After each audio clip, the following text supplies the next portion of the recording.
Hi friends, evening స్నాక్స్కి onion samosa చేద్దాం. కొంచెం సోడాను సాల్ట్ వేసేసింది. ఇప్పుడు కొంచెం ఆయిల్ అను వాటర్ పోసి కలుపుతాం. చూడండి ఫ్రెండ్స్, ఆయిల్ కూడా వేసాను. వేసావా? ఆయిల్ కూడా ఓకే. ఇప్పుడు వాటర్ పోసి కలపాలి. వాటర్ మైదా కదా, ఎక్కువ వాటర్ పట్టు. ఇది అవుతుంది అన్నమాట. చూసుకుంటూ పోసుకోవాలి.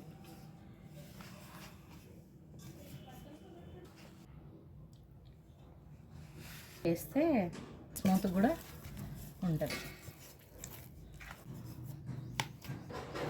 కరివేపాకు కొంచెం కొని వేసుకోవచ్చు, ఎందుకు కొయ్యాలని ఏం లేదు.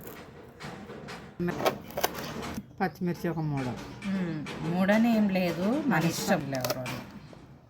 సో మీకు కోసేది చూపించలేక ఫ్రెండ్స్, ఆనియన్స్ 10 నిమిషాల ముందే కోసి పక్కకు పెట్టుకున్నాం. ఎందుకంటే ఇవి కొంచెం తడి లేకుండా గాలికి పెట్టాలి. ఒక 10 నిమిషాల ముందే కోసుకొని ఒక 10 నిమిషాలు గాలికి పెడితే కొంచెం పొడపొడలాడతాయి అన్నమాట. లైట్గా మసాలా, గరం మసాలా చిటికెడు ఇదా కదా, కొంచెం లైట్గా జీలకర్ర అంటే సమోసాలు. ఇందులో కొంచెం వేస్తున్నాను సాల్ట్. పచ్చిమిర్చి వేసాం కదా, ఇది లైట్గా మళ్ళీ కారపొడి,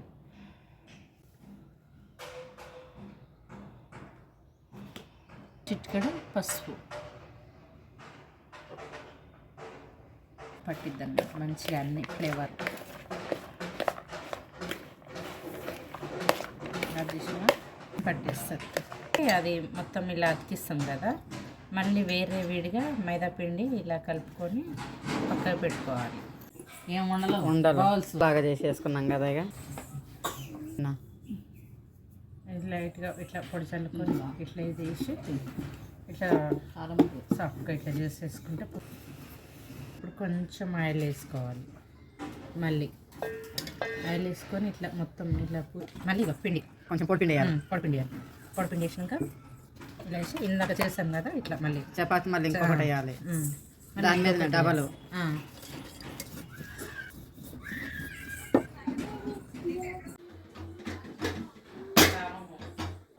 కొంచెం లో ఫ్లేమ్లో కాల్చాలి.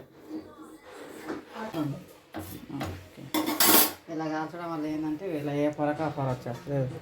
ఎదిగోండి. ఓకే, ఏ పీస్కి ఆ పీస్ వచ్చేస్తుంది. ఇలా వచ్చేస్తుంది. ఇలా హైలో పెడితే రాదన్నమాట. రాదు, లో ఫ్లేమ్లో పెట్టే కాల్చుకోవాలి. ఓకే, ఒక 5 మినిట్స్ అలా. మనం ఇప్పుడు చేస్తాం కదా,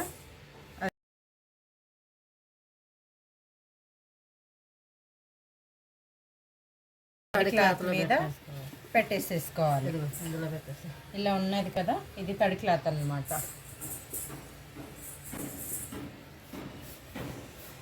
ఇలా మళ్ళీ ఆరిపోకుండా ఏమంటే కొంచెం లైట్గా క్లాత్ ఇలా వేసేసేయాలి. ఓకే, నీట్ చేసేసి మొత్తం ఆనియన్ స్పూన్ తోటి ఇలా కొంచెం పెట్టేసుకొని, తర్వాత మళ్ళీ ఇది ఉంది కదా, ఇలా అప్లై చేసేసుకోవాలి. ఇలా ప్రాసెస్ ఇది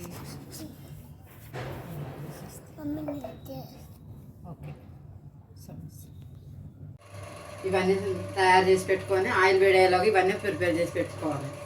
తర్వాత ఇంకా వేసేసుకోవాలి ఒక్కొక్కటి, అంటే సైడ్ల నుంచి ఏం పోకుండా ఉంటుంది.